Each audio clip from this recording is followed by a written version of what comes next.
जय श्री राम। प्रिय भक्तगणों, आज मैं आपको सीता माता की नित्यनेम की कहानी सुना रहा हूँ। इस कहानी के सुनने से भगवान श्री राम और माता सीता की कृपा प्राप्त होती है और घर में अन्न धन के भंडार भर जाते हैं, सुख समृद्धि का वास होता है और सभी मनोकामनाएं पूर्ण होती हैं। यह कहानी सीता माता कहती थी और श्री राम इसे सुना करते थे। एक दिन श्री राम भगवान को किसी काम के लिए बाहर जाना पड़ गया तो सीता माता कहने लगी कि भगवान, मेरा तो 12 वर्ष का नित्य नियम है, अब आप बाहर जाएंगे तो मैं अपनी कहानी किसे सुनाऊंगी। श्री राम ने कहा कि तुम कुएं की पाल पर जाकर बैठ जाना और वहां जो औरतें पानी भरने आएंगी उन्हें अपनी कहानी सुना देना। सीता माता कुएं की पाल पर जाकर बैठ जाती हैं। एक स्त्री आई, उसने रेशम की जरी की साड़ी पहन रखी थी और सोने का घड़ा ले रखा था। सीता माता उसे देख कहती हैं कि बहन, मेरा 12 वर्ष का नित्यनेम सुन लो। पर वह स्त्री बोली कि मैं तुम्हारा नित्यनेम सुनूंगी तो मुझे घर जाने में देर हो जाएगी और मेरी सास मुझसे लड़ेगी। उसने कहानी नहीं सुनी और चली गई। उसकी रेशम जरी की साड़ी फट गई, सोने का घड़ा मिट्टी के घड़े में बदल गया। सास ने देखा तो पूछा कि ये किसका दोष अपने सिर लेकर आ गई है। बहू ने कहा कि कुएं पर एक औरत बैठी थी, उसने कहानी सुनने के लिए कहा लेकिन मैंने नहीं सुनी नहीं, जिसका यह फल मिला। बहू की बात सुनकर अगले दिन वही साड़ी और घड़ा लेकर सास कुएं की पाल पर गई। सास को वही माता सीता बैठी मिली तो माता सीता ने कहा कि बहन, मेरी कहानी सुन लीजिए। सास बोली कि एक बार छोड़, मैं तो 4 बार कहानी सुन लूंगी। तो सीता माता ने कहानी कहना शुरू किया।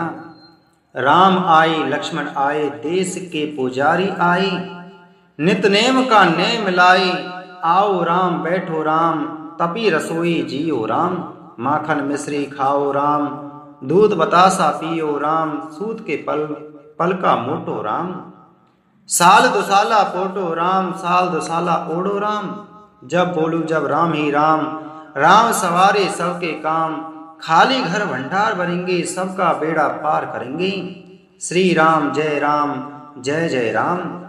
सास बोली कि बहन, कहानी तो बहुत अच्छी लगी। कहानी सुनकर सास चली गई और उसकी साड़ी फिर से रेशम जरी की बन गई, मिट्टी का घड़ा फिर सोने के घड़े में बदल गया। बहू कहने लगी, सासू माँ, आपने ये सब कैसे किया। सास ने कहा कि बहू तो दोष लगा के आई थी और मैं अब दोष उतार कर आ रही हूँ। बहू ने फिर पूछा कि वह कुएं वाली स्त्री कौन है।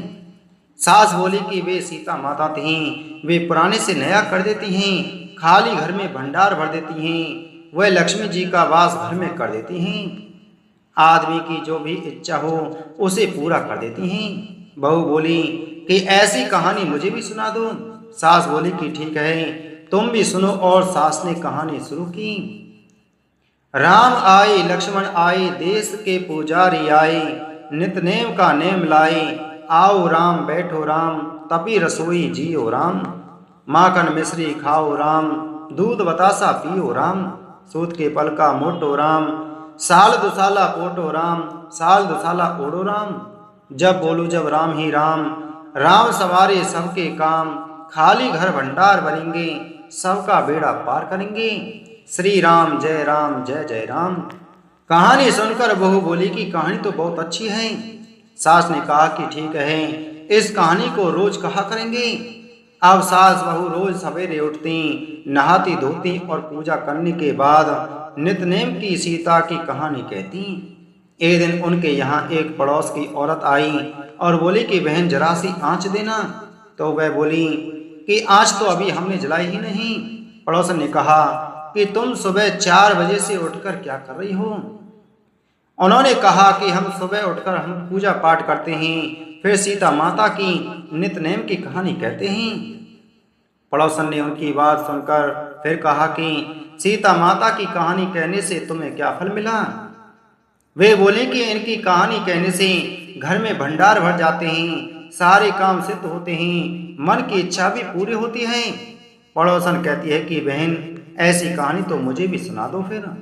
वह बोली कि ठीक है, तुम भी यह कहानी सुन लो।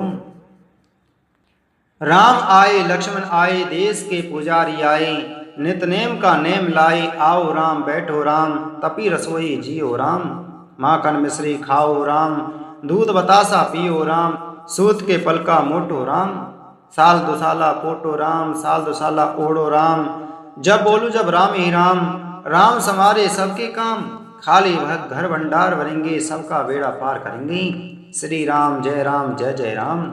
सारी कहानी सुनने के बाद पड़ोसन कहने लगी कि बहन कहानी तो मुझे बहुत अच्छी लगी।